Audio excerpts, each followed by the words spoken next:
Very good morning to all of you students. Namaste. I'm Shruti Mishra, Assistant Professor at Jyoti Vidyapeeth Women's University, Jaipur.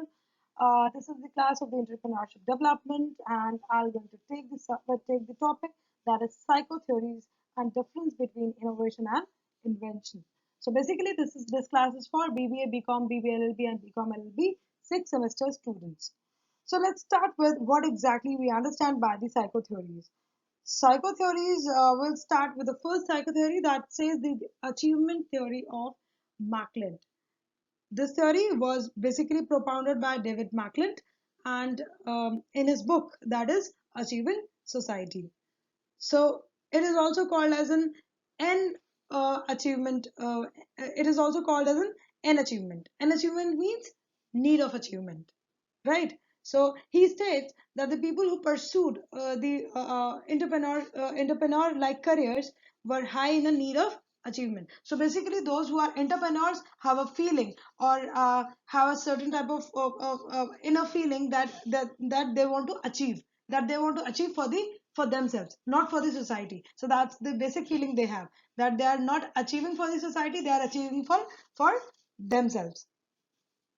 So it is the motive of an achievement that guide the action of an entrepreneur. People with a high achievement behave in an entrepreneurial way. They do the things in a way and the better way. They make the decisions under the uncertainty. So that is a basic thing what Macklin says in the achievement theory. So there are the five basic traits which are, or you can say there are the five basic components which are required for the need of the achievement trait. So first one is responsibility for the problem solving. So entrepreneur should be responsible for the solving the problem whatsoever, whosoever is giving the problem, or whatsoever the conditions or the situation the entrepreneur is facing, they need to resolve the problems, right? The second one is saying the setting the goals. Yes, entrepreneur need to set a goal for his own achievement, for the achievement of the organization as well, for the achievement of the societal goal as well. So the third point says that reaching the goal through the one's own effort. Yes, the entrepreneur reach to the goal only and only in the case when he puts his own effort to the certain task, right? Now the fourth one is the need for and use of the feedback. Like if we see that why the results are important. Results are important just because we know that where we are lacking. So similarly, like the feedback tell us exactly where we are, how much we have done, and what more we can do, right? And the fifth one is, so this is basically the fourth point says the need and the use of the feedback, how effectively you are using the feedback system. Fifth one is preference for the moderate levels of risk taking, that what type of risk the entrepreneur is taking. If he is not taking very high risk, at least he should take or she should take the moderate level of the risk. So this is basically the Macklin's theory of achievement. Now next one, we talk about the self monitoring theory. Self monitoring is a personality trait that measures an individual's ability to adjust his behavior to external situational factors. This theory states that high monitor entrepreneurs can be more successful in entrepreneurial jobs and managerial positions where they are required to play the multiple roles. So self monitoring, all in all we can say that self monitoring is very much important. When we are monitoring ourselves, and we are involved in several multiple roles in every dimension, and we are able to monitor ourselves, that is a basic priority. If we are monitoring ourselves, we are able to handle all the positions, all the multiple tasks in a one go. So entrepreneurs tend to display their true dispositions and attitudes in every situation. The high self-monitor entrepreneur is capable of putting on the different faces for the different audience. Means they can disguise themselves, they can show whatever they feel like, they can show the different faces to the different marketers, to different customers, different dimensions, to different audience. That's what the self monitoring theory says. So self monitoring is basically to monitor yourself, that what exactly you are trying to do. If you are not able to monitor yourself, you couldn't able to do the different tasks at one go. So next point, that is the third theory, that is risk propensity theory. Risk propensity is the is to which an individual is willing to take the chances and make the risky decisions. So basically, risk propensity means as we have taken several classes of entrepreneurship development, we know in the entrepreneurship basic priority is to take risk. Entrepreneurs basic capability or basic skill is to take risk. So risk propensity theory says that the individual or an entrepreneur should take the risk. An entrepreneur with a high risk propensity might be willing to experiment with new ideas and gamble on new product. He might also lead to the ventures in the new different directions. Like I told you before that the Coca-Cola has started its to selling out the t-shirts as well of the Coca-Cola. So basically they wanted to go into the new venture.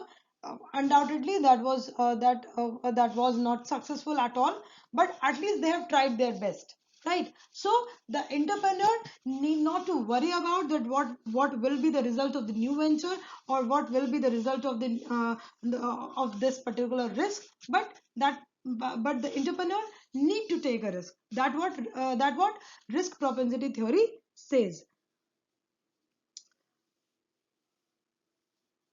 Now the next is motivation. Now the next one is that motivation theory.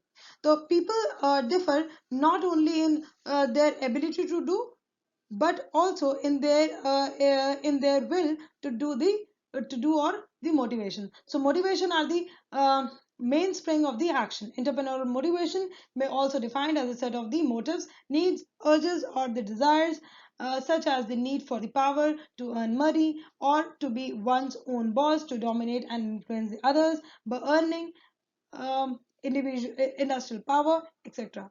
These behavioral dimensions motivate the people to start a new venture. So motivation theory says to motivate oneself as well, and to motivate others who are the followers of the particular entrepreneur. Those followers need to be motivated um, by his or her own actions. So that's what motivation theory says. Next one is fifth one, that is role models and support system theory. Every entrepreneur has a choice of a role model. He follows and learns from the behavior of his role model. Many new entrepreneurs need the guidance and moral support. In addition to moral encouragement, the entrepreneur needs advice and counsel throughout his entrepreneurial behavior. Each entrepreneur need to establish both a moral and the professional support network. So the entrepreneur should not be like only the professional person. That person need to be like the need to have some moral grounds as well. So morality is very much important for each and every person, for a human being. After all, he is a human being, so he need to be moral in some of the cases, and where the professionality is important, you need to be professional. So these contacts provide the confidence, support, advice, and information. As one entrepreneur stated, in your own business you are all alone. There is a definite need to establish support groups to share the problems and gain overall support for a new venture. So the for so for many uh, new entrepreneurs, uh, guidance and moral support is very much important. So the role model and support system theory says that who are the old entrepreneurs need to become a role model for the new entrepreneurs, like Ratan Tata. Ratan Tata is the entrepreneur, and he is also a role model for the new startup firms entrepreneurs. Right. Now, next theory, which says that which is basically, yeah, this is end of the all five theories which I have discussed. The first one is Macklin's achievement theory. Other one is self-monitoring theory. The third one is risk propensity theory. The fourth one is motivation theory, and the fifth one is role models and support system theory. Right. Now, next we talk about what is the difference between the invention and innovation. So there are the certain grounds on the basis of that we can differentiate between the invention and innovation. The first basis of difference is nature of activity. That what type of activity both are having, what type of activity innovation is having, and what type of activity uh, included in the invention. So invention is the creation of something new that has not been invented previously, whereas the innovation is an economic exploration of the new idea or resources. Or in other words, we can say that the innovation is the transformation of an idea or a resource into the meaningful commercial applications. Right? So that is basically become an innovation. So invention is invention is creating something new, and innovation is that you have something previously, but you are making it for, and you are reforming it for the commercial applications or for the commercial use. The second base for the distinction is results. Invention results is in new knowledge, whereas innovation results in the product, service, or processes. Invention results in a new knowledge. Invention is basically increase or enhance the knowledge part, but innovation results or leads to the product, to the service, or to the process. So basically, innovation includes innovation uh, leads to the new product, or we can say to the new service, or we can say to the new processes. But when we talk about invention, invention only increase the knowledge. The third one is position. So basically position is the base of distinction or differentiation between the innovation and invention. All the inventors are not innovators, while all the innovators are inventors. Right? You're getting my point. All the inventors, means who are searching something new, are not the innovators. They are not searching something which has been previously done, but they are searching, they are creating something new. But yes, all the innovators are the inventors, because in their innovation they are putting something new. That's why it is becoming the innovation. So these are all the 3 points which has been discussed yet.